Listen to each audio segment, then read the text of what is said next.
it's there, right? The excellence in teaching. And I think that's true. Whenever I talk to students, I really believe firmly that our biggest strength is the professors. And I see it just with how I get to interact with students, but also with how my colleagues interact with students, and the relationships that are formed, and what students have to say about them.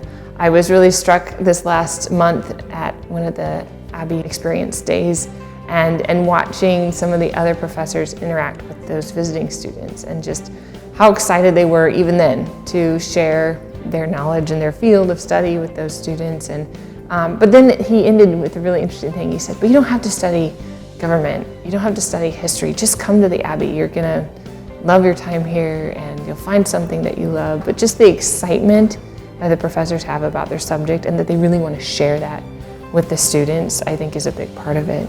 I can kind of tailor my conversation to their needs and their interests, and so really trying to individualize their experience here at the Abbey and direct them along the right path.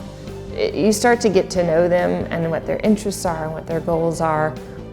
And so by the time they're seniors, they're just sitting in their offices and we're having conversations about life. And so that becomes really fun to get involved and be a part of their life, even if it's just for a short period of time. Faith plays a really big role in how I approach teaching and my students. I think it really comes to how we treat and interact with each other and with these students, seeing them as a created being, as someone who's made in the image and likeness of God, and giving them that respect and love in terms of charity that they deserve because of that. You can see God's hand in everything, and it's very inspiring, and I think amazing to see all the intricate details and how they work and how they're put together.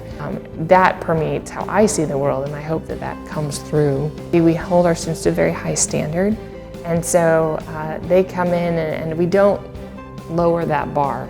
And part of the reason is because a lot of them have a goal to go to medical school or dental school or pre-vet or whatever it might be. And in order to be successful in those programs, they have to hit a certain level. And we want to help them get there. We hold them to that standard. We expect them to be excellent, to do their best, to improve, and we don't let them get by. It takes growth on the students' part, and some of them rise to the challenge and others choose not to, and that's fine. But we've seen amazing results from that as well.